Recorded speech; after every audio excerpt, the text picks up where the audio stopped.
दोस्तों, आज की कहानी है। बहू को तो बस मायका प्यारा है, ससुराल से कोई मतलब नहीं। दोस्तों, कहानी शुरू करने से पहले अगर हमारे चैनल को सब्सक्राइब नहीं किया हो तो कर लीजिए ताकि आपके पास पहुंचे हर नया वीडियो। बेटा, कितने दिनों की छुट्टियां मिली हैं तुझे? इस पर तो रुकेगा ना मेरे पास। माँ, वैसे तो एक हफ्ते के ही छुट्टियां मिली हैं। हम तुम्हारे पास 3 दिन रहेंगे, फिर सिया को उसकी मम्मी के घर छोड़कर मैं वहीं से वापस आ जाऊंगा।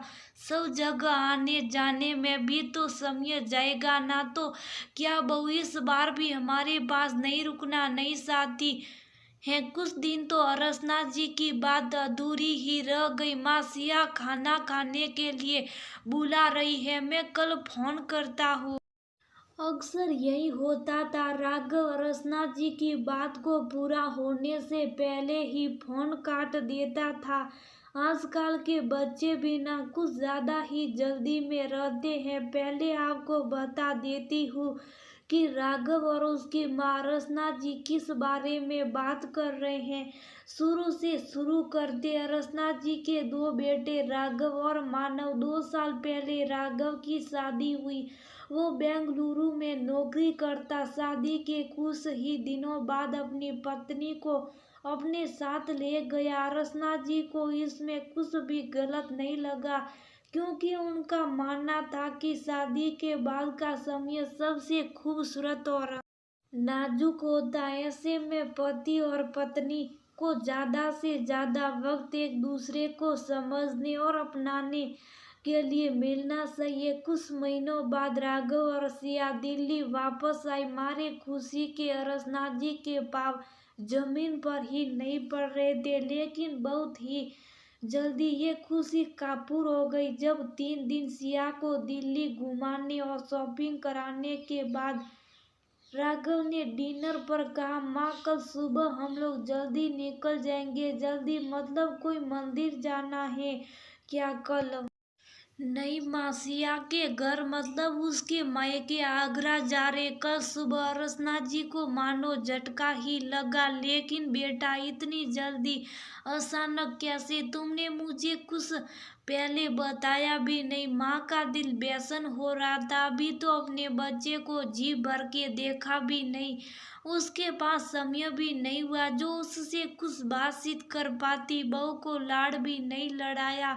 उसे तो रसोई में जाने का मौका भी ना दिया। इतनी जल्दी वापस जाने का वक्त भी आ गया।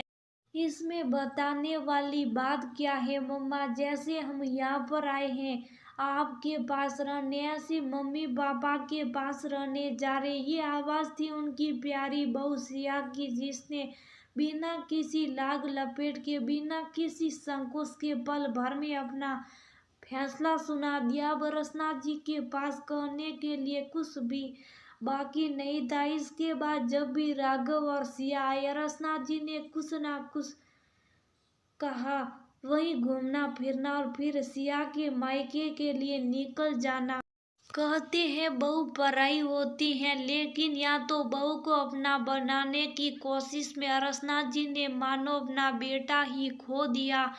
बेटे को कहती भी तो क्या, उन्होंने ही तो समझाया था कि शादी के बाद पत्नी के माता पिता को अपने माता पिता जैसा सम्मान देना, सुख हो या दुख, तुम्हारी सबसे पहली प्राथमिकता तुम्हारी पत्नी होगी। जुलाई महीने में राघव ने आने की बात बताई तो अरसना जी ने मन ही मन बहुत सारी प्लानिंग कर डाली। बड़ी ख्वाहिश से उनकी इस बार मानसून के महीने में बेटे बहू के साथ गरम गरम पकौड़ी, घेवर, मालपुआ सभी का आनंद लेगी। जब तक छोटा बेटा साथ था तब तक ये व्यंजन बन जाते थे, लेकिन अब जब दोनों बेटे ही दूसरे शहर में रहते हैं तो ना बनाने का मन करता और ना ही खाने का मजा तो परिवार के साथ आता। अकेले अकेले कैसा मजा। आखिर वो दिन भी आ गया जब बेटा और बहू के आने पर अरसना जी ने उन्हें खास सरप्राइज दिया। अरसना जी ने अपनी सहेलियों, पड़ोसियों और आसपास के रिश्तेदारों के साथ मिलकर सावन मिलने की तैयारी की हुई है। घर के सामने वाले पार्क में झूला डाला हुआ, बहुत ही खूबसूरत तरीके से फूलों और रंग बिरंगे दुपट्टा से झूले को सजाया गया है। खाने पीने की तरह तरह के व्यंजन, शरबत और सभी के अच्छे से बैठने की व्यवस्था भी की गई है। झूला देखकर सिया बच्चों की तरह खुश होते हुए बोली, वाह मम्मा, इट्स सो ब्यूटीफुल। आपने कितना अच्छा अरेंजमेंट किया। राघव, प्लीज कम, मुझे झूला झूलाओ ना। राघव सिया को झूला झूलाने लगा, तभी किसी का फोन आया और वह अलग हटकर बात करने लगा। सिया को उदास देखकर अरसना जी ने उसे धीरे धीरे झोंटा देना शुरू किया। सिया को इस तरह से खुश देखकर अरसना जी का मन मयूर नाच रहा था। यही तो वो चाहती थी, हमेशा अपनी बहू का लाड करना, मानसून में उसके लिए झूला डालना और उसके साथ बारिश की बूंदों का आनंद लेना। एक माँ की दिल की ख्वाहिश ईश्वर ने सुन ली और हल्की हल्की बूंदाबांदी शुरू हो गई। अब तो सावन मिलने का मजा दोगुना हो गया। सबने बारी बारी से झूला झूला, सावन के गीतों पर डांस किया, एक दूसरे के गले मिले, बहुत सारी पिक्स रस ली और खुशी खुशी सबसे बड़ा लेकर रसना जी सिया और राघव को घर ले आई। राघव, हम नेक्स्ट ईयर मानसून में बेबी को लेकर आएंगे, या मैं नेक्स्ट ईयर बेबी के साथ झूला झूलूंगी। मम्मा, थैंक यू सो मच। आप नहीं जानते आपने मुझे कितनी सारी खुशी दे दी। राघव, मम्मा को सरप्राइज देना है या भूल गए? सॉरी सॉरी यार, मैं बहुत बड़ा भूलकंड हूँ। बात कर रहे हो तुम दोनों? कैसा सरप्राइज, क्या भूल गया राघव? यही मेरी प्यारी माँ की तुम दादी बनने वाली हो। क्या पागल है तू राघव? अब बता रहा मुझे। सिया, तुम ठीक कह रही हो ना? कितना समय हुआ है, हम डॉक्टर के पास चलते। तुम कितना देर तक झूलता झूलती रहती, तुमने मुझे बताया भी नहीं। सॉरी मम्मा, मुझे भी पता नहीं लगा। 3 महीने हो चुके, डॉक्टर से पूरा चेकअप हो गया है, उन्हीं से परमिशन लेकर हम यहाँ आए। सबको मैं खुद खुशखबरी देना चाहता हूँ। हम आपके चेहरे की ये मुस्कान मिस नहीं करना चाहते थे। और दूसरा सरप्राइज, या यूं कहे हमारी ख्वाहिश आप चाहो तो पूरी हो जाएगी। हाँ हाँ बोल बेटा, क्या चाहती है?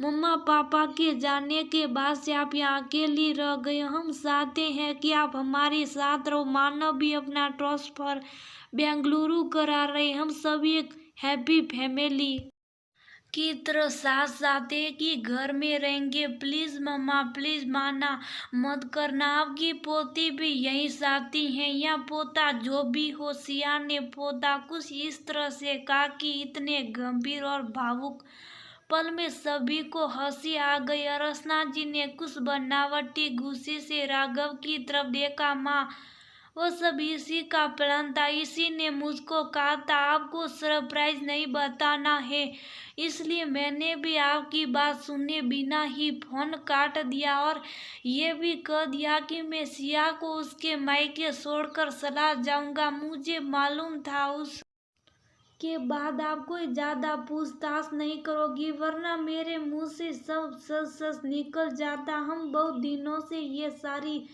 प्लानिंग कर रहे थे माँ, और ईश्वर की इच्छा देखो, 3 दिन पहले ही हमें ये खुशखबरी मिली। ईश्वर की भी यही मर्जी है और शायद पापा की भी। अब आपका कोई बहाना नहीं चलेगा। रसना की आंखों से खुशी के आंसू बह निकले। सिया और राघव ने उन्हें कसकर हक दिया। रसना जी को अपनी आंखों के सामने अपने पति सुभाष जी नजर आ रहे थे, मानो कह रहे हो, हमेशा कहता था ना, अपने परिवेश पर यकीन रखो। एक लड़की को बहू बनने में कुछ समय लगता, उसे पर विश्वास रखिए और उससे उसका समय लेने दीजिए। जिस बेटे को आपने इतने वर्षों पाला, कुछ विश्वास अपने संस्कारों पर भी रखिए। पत्नी का ख्याल रखने वाला या उसका साथ देने वाला जोरू का गुलाम नहीं बल्कि एक अच्छी माँ का संस्कारी बेटा होता है।